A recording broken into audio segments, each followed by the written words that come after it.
Good morning and welcome back to Daybreak. It's now 8 minutes to 7 o'clock, but we want to have a conversation about the Matatu sector, talking about the public service vehicles with the measures that have been taken. And we begin with that, the defiance of the public transport orders limiting the PSV capacity. Matatu operators are back to normal. Matatu crews are blatantly defying social distancing, hand washing or hand sanitizing rules and carrying full capacity in disregard of the danger it is posing to the passengers. Let's take a look first. The return of the usual traffic snarl-up along Heltalasi Avenue is what led us to this Matatu belonging to Ngumo Line Sacco. Inside this Matatu, the rule requiring 60% occupancy is no longer adhered to. Passengers are seated so close to each other in total disregard of the social distancing rule. The presence of police officers on the road seems not to bother the Matatu crew as they maneuver past the officers without breaking a sweat.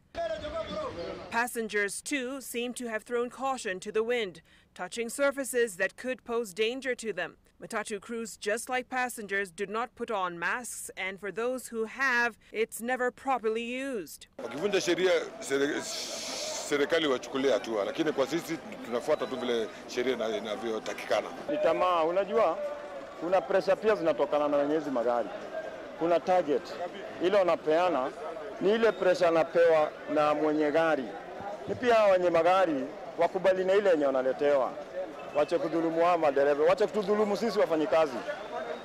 Kama hizo mbili imepatikana, ridhika na hiyo, kesho itakuwa hivyo. A similar trend exhibited along major routes in Nairobi despite the directive by the Transport Ministry that those flouting the directives will have their licenses suspended and vehicles impounded. This directive applies to all public transport vehicles.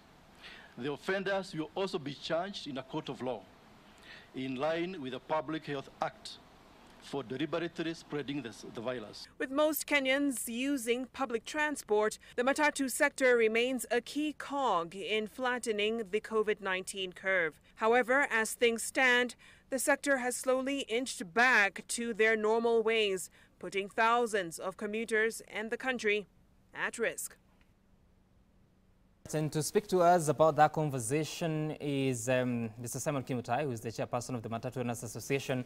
Good morning, Sam. And of course, you look at that story, what does it bring to your mind, bearing in mind that you're talking about the various measures to protect ourselves against the COVID-19, but then it would appear as if people are flouting those regulations? Good morning. Good morning. Well, it's very unfortunate to see such behavior. And one thing that I would want to say is that I think we have to isolate this case and look at the best way to deal with it, because compliance has been something that cannot be compromised. Everybody must abide by the law and the directives by the ministry.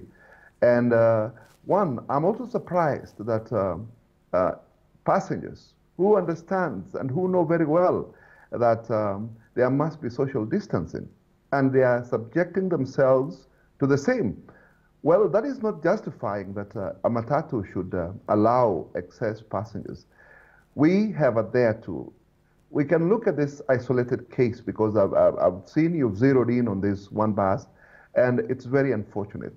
Actions should be taken against those who are perpetrating this, because we know COVID is real. And we would not want to be agents of the spread. And I would say that the law should take its course totally, as it was indicated in the clip you played by the CS transport. Nobody should be allowed to go. To go away from this. In fact, if anything, both the passenger and the driver and the conductor should be prosecuted for, going against directives, which is the law. Yes.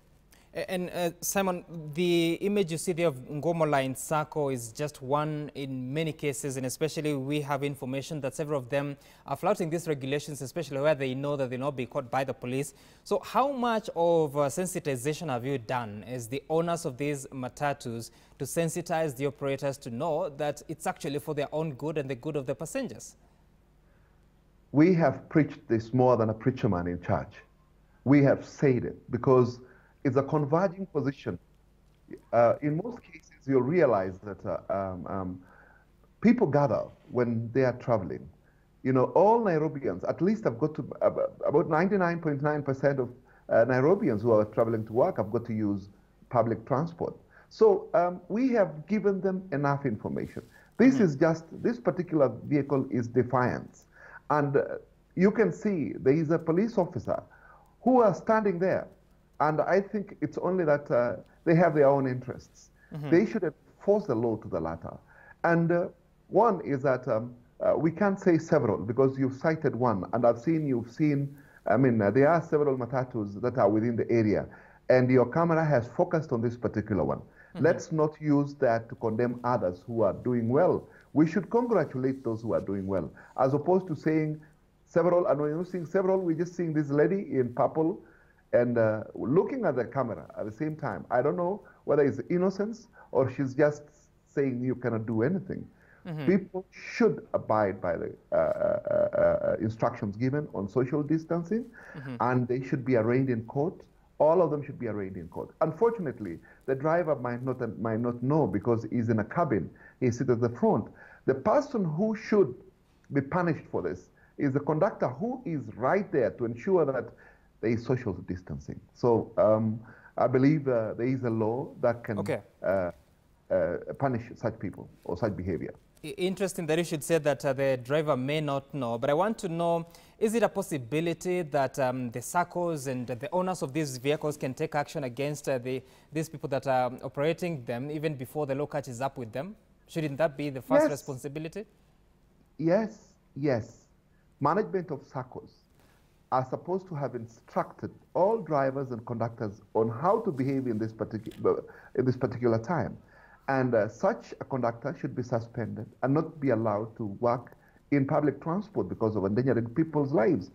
And I've had allegations by those are touts at the bus stops. Those are the cartels who are saying that owners are giving people targets. What needs to happen here is you cannot commit an offense to meet a target given by the owner. Owners are accepting what has been collected. Unfortunately, there is no proper accounting system in public transport. That's the reason why we had asked for outlawing of cash collection and let M-Pesa platform be used in fare collection. Unfortunately, the same workers are the ones who would not want it to function because they would want to have their own cut apart from their salaries. So it's a game. It's a game that needs, at times, the law targets the owner. And yet, those workers who work there are the ones who are doing this for purposes of their own gain. So I would want to defend owners. You know, if you have 10 and you have put in a management, and there is this person at the bus stop, board, make sure that the right people board, but on the way he stops to carry other passengers.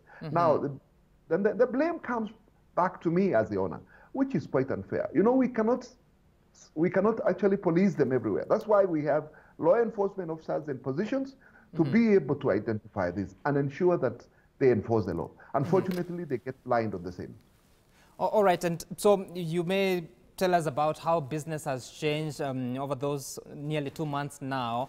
And I hear you not agreeing with that comment by one of the operators there, saying that the owners are demanding for more. How has business been affected in these times, and how are the returns in terms of a percentage? One, I would want to disagree with that gentleman. He is just a cartel at the bus stop saying that we are giving them targets. How can you give a target where it's not realistic? The driver will not go to the people's houses to bring people to travel. It's only that the business has to be, you know, they've got to follow what instructions are given. Well, going back to business, the business is making losses big time, big time. You know, one thing is that you find a bus worth 5 million shillings. Its depreciation alone is not able to be covered. We are eating into our capital.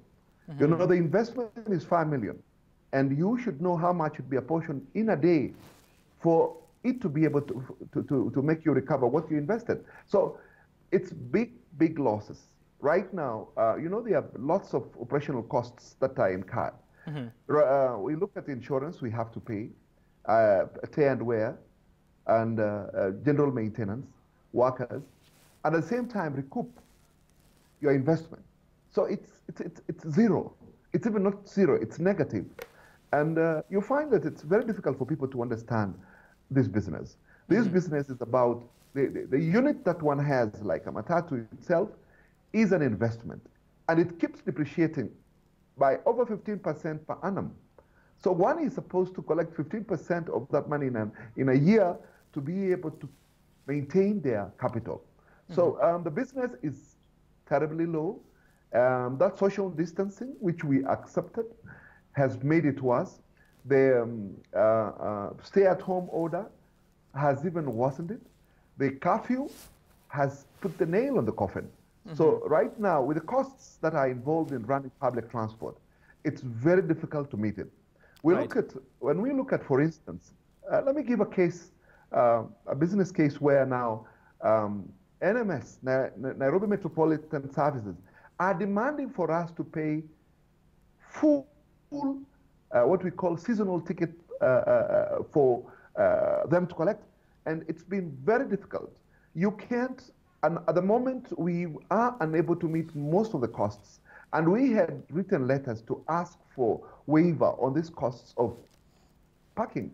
Unfortunately, they don't want to understand that. They just want to collect revenues. And this time, it's all about all of us must play part to ensure that there is no spread of COVID or this pandemic to be put down. The unfortunate bit is that nobody wants to listen. Everybody's looking at revenues. So this has made it worse business. And how possible has it been for you, and especially for operators who used to get into Nairobi from outside the county, how has it been possible to alter your routes and move your business to other areas? Now, this has actually made it very difficult for those who are affected by the lockdown of Nairobi. We actually engaged the National Transport and Safety Authority, which is the licensing authority, to alter or issue those people affected with what we call a temporary license to operate in certain areas. But unfortunately, public transport has, there were people who were operating in those areas. Now we are going to scramble for the few passengers who are traveling in those areas. So it's actually survival for the fittest. It's very unfortunate for people who've been, giving services for those who are traveling to Nairobi and out of Nairobi. They are big numbers. And you'll find that people affected is Nyeri, Murang'a, Nakuru, Eldoret, People's Express, even Nairobi, all of them are affected. And we find that most people have parked their vehicles. It's very difficult to apply rules you don't understand. And in the wake of COVID now that people have actually restricted themselves to confine themselves to staying at home. So you'll find that even if you get a license to ply other routes, you can't get passengers. So the business is totally... Well, unfortunately, we appear to be having challenges with the signal of the chairperson of the Matatu Owners Association. There is Simon Kimutai, who's been speaking to us for people to travel from various destinations. It's very difficult for public transport sector. Well, Simon, we lost your signal a little bit, but just to conclude, I wanted to ask this question. Has there been any job cuts that have been registered, or is it just reducing the pay for these operators? If yes, for both questions, how so? One thing is that this is a sector that the operator or the workers pay themselves because they collect money. One thing is that about job losses is enormous. We've had very many losses of jobs, especially to the related areas. First is that a vehicle normally has at least 2 drivers and 2 conductors. But now, since trips have been cut by less than half, so you find that it's now 2 of them are already offloaded. You'll find also in areas like Nairobi, we've had people working at stages have been reduced. And I'm sure even when you look at those who have positioned themselves to earn from us by scouting for passengers in various positions have already also lost their jobs. So there's been enormous lost jobs. I don't know about cuts because they pay themselves. Okay. So it's very difficult. It's very difficult to account for what has been given by passengers to the conductor. Okay, all right. Thank you so much, Simon Kimutai, the chairperson of the Matatu Owners Association, for speaking to us this morning to give us the latest in as far as the situation in the Matatus are concerned. Of course, he says that the cases of Matatus behaving badly are isolated and should be treated as so, but also says that some bit of responsibility should go to the SACCO managers and the operators to be in a position to deal with those situations. Up next, we'll be speaking to the Chief Executive Officer of the Kenyatta National Hospital, Dr. Evans Kamuri. Will be engaging on the matters to do with the management of COVID-19 situations. We'll also be talking about what happens after the Ministry of Health announced that there will be mandatory testing of sorts in as far as patients that report to hospitals. That conversation, you have it in about a minute or so after this break.